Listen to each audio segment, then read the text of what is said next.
There's a great change coming to our world. The current crisis is part of progressing this plan. Governmental figures in key positions are subtly directing the world into a new authoritative order. Our former way of life will eventually cease to exist in this new order. The present system has to collapse to make way for the new arrangement. There, a commanding presence will arise.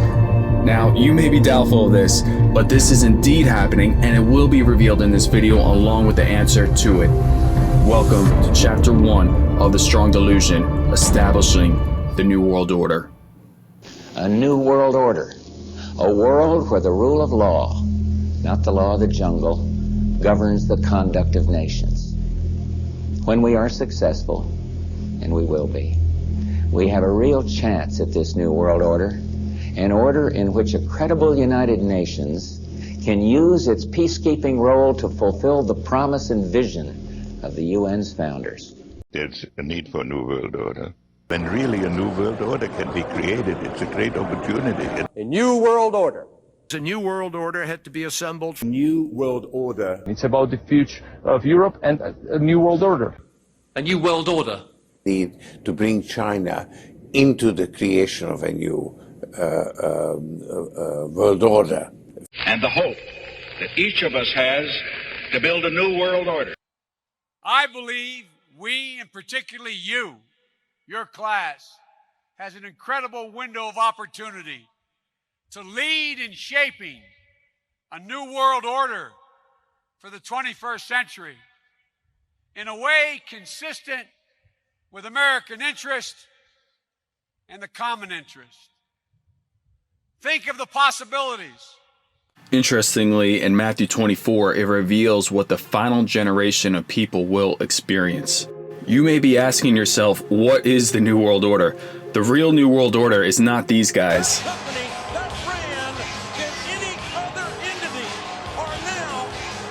This is how the powers to be deflect and make fun of what's actually happening in this world.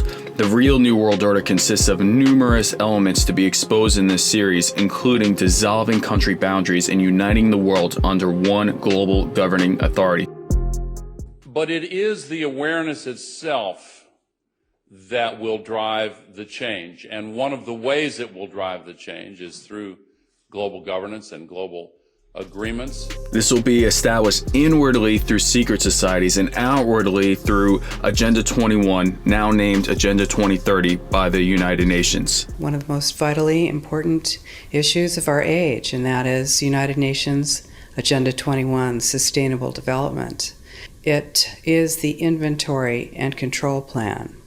Inventory and control of all land, all water, all minerals, all plants, all animals, all construction, all means of production, all food, all energy, all information, and all human beings in the world. And this is a plan that was agreed to by 179 nations back in 1992. It's a United Nations plan. It's called the Agenda for the 21st Century. Well, sustainable development, it just sounds so great. Isn't it about recycling and creative reuse and creating energy and food resources for everyone? And the answer is no, it really is not. It's about moving populations into city centers, concentrated city centers, and clearing them out of the rural areas. And then no development, no buildings, no residential, no commercial can happen outside of that very, very concentrated area. Then what do you have? You have a concentration camp of the future. This is exactly what it looks like. And you see, it's very much more subtle and much more sophisticated than it was when the Nazis were doing it. You are not going to get thrown on a train car. You will just have your roads out in the rural areas pulverized and turned to gravel. You'll have your family well monitored. You will have your energy restricted. You will have your school service cut, your sheriff's service cut. You will find that you are not able to get your goods to market, and then you have to move into the city, and then you will move into this high density development that is subsidized with our property tax dollars, and the goal of Agenda 21 is one world government and total control from a central unit. And of course, surveillance is a vital part. Surveillance, domestic surveillance and control is a vital part of this plan. It is a totalitarian plan. An order in which a credible United Nations... How is it possible that both Iran's leaders and our American leaders both want this world order while they're supposed enemies of each other? This world is a stage, and they will be socially programming us through the news and the media and through various religious outlets as well. The way we're going to win over the long term is not just militarily. We've got to win over hearts and minds in creating the kind of world order that I think all of us would like to see. Pope Benedict XVI is calling for a new world financial order. Pope Benedict spoke for the need of a new world order. Pope Francis is on the same page as he spoke at the UN and at Capitol Hill for the need of pooling resources for the establishment of a global order. You would think that being the Pope, given the opportunity, he would express people's need for Jesus Christ, but the name of Jesus wasn't even mentioned once.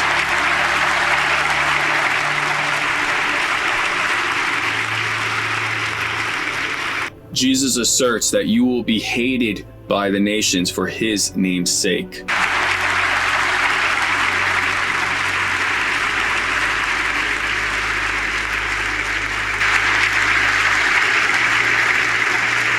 You will be hated by the nations.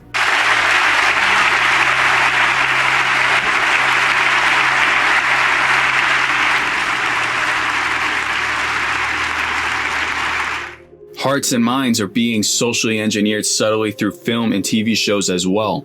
Because Hollywood is one of the principal means through which the establishment in the United States is able to shape public opinion. And the CIA's role is in shaping that narrative and in projecting it into Hollywood and into the public consciousness. Humanity is finally ready to sacrifice its freedom to gain its security. Once the purification process is complete, Hydra's new world order will arise. The closest we came to the dream was when we were doing THX and everybody was writing their scripts. Everybody was hanging out at the pool table drinking cappuccinos and waxing philosophically about the New World Order and everything. In order to ensure the security and continuing stability, the Republic will be reorganized into the first galactic empire for a safe and secure society.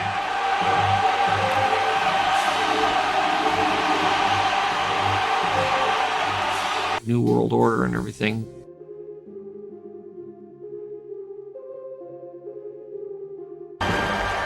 So this is how liberty dies. With thunderous applause.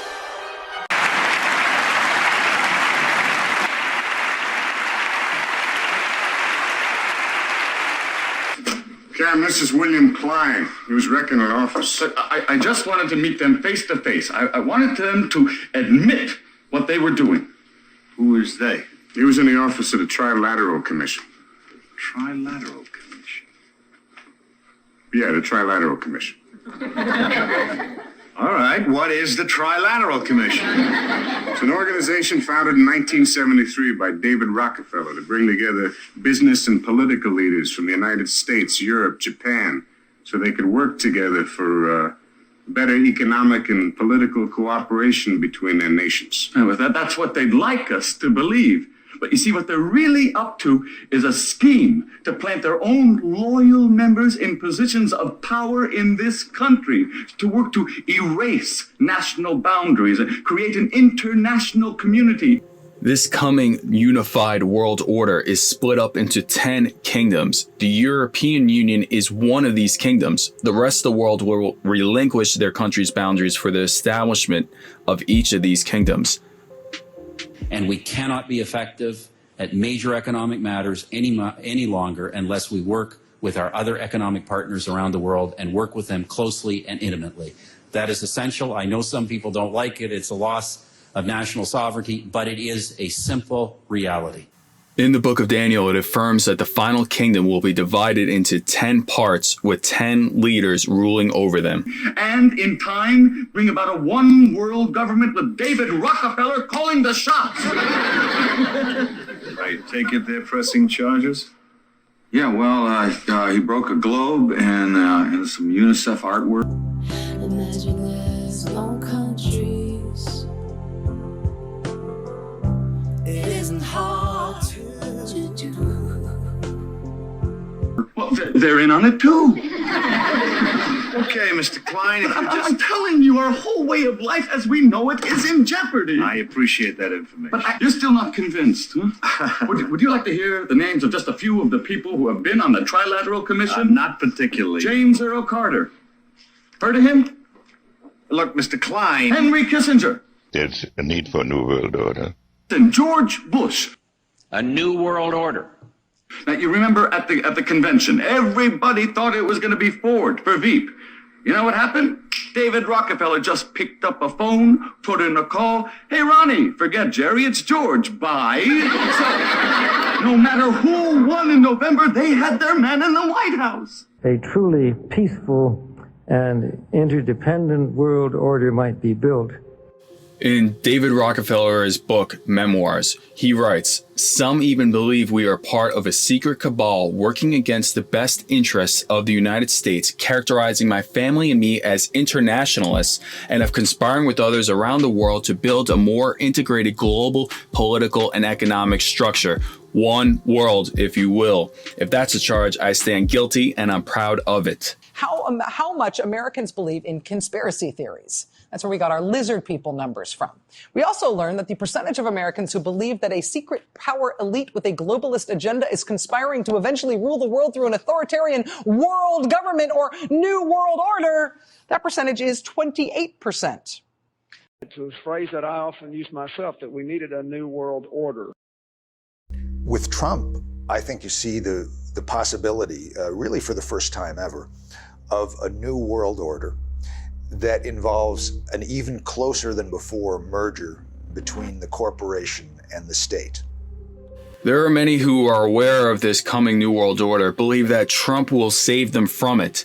Yet he proclaims to be both for national sovereignty and for a global world order. He is an actor playing his part in this scheme. This world's political structure is a complete charade.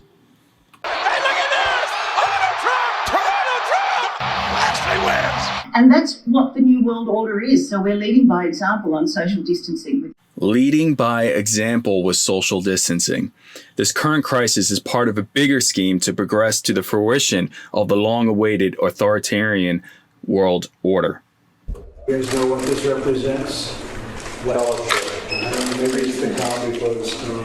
What's the storming? Could be the calm before the storm. And that Great Seal of the United States has on it, Novus Order Seclorum, a new order for the centuries, for the ages, forever.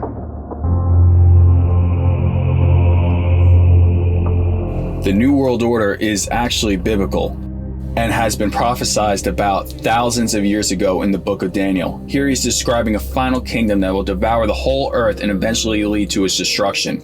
The state of our world is undoubtedly moving towards this direction.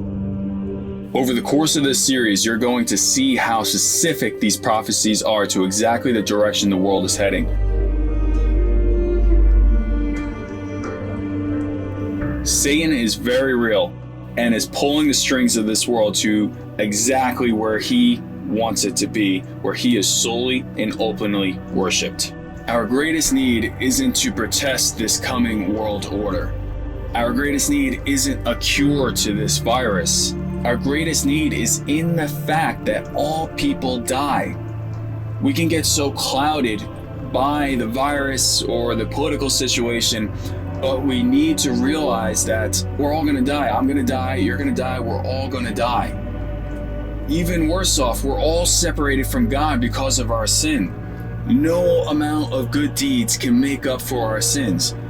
If you were caught committing a crime and you stood before a judge, no amount of giving to the poor or being nice to others would clear you from a guilty verdict. In the same way, God, who knows all and sees all, asserts that he will by no means clear the guilty. Yet, there is a hope.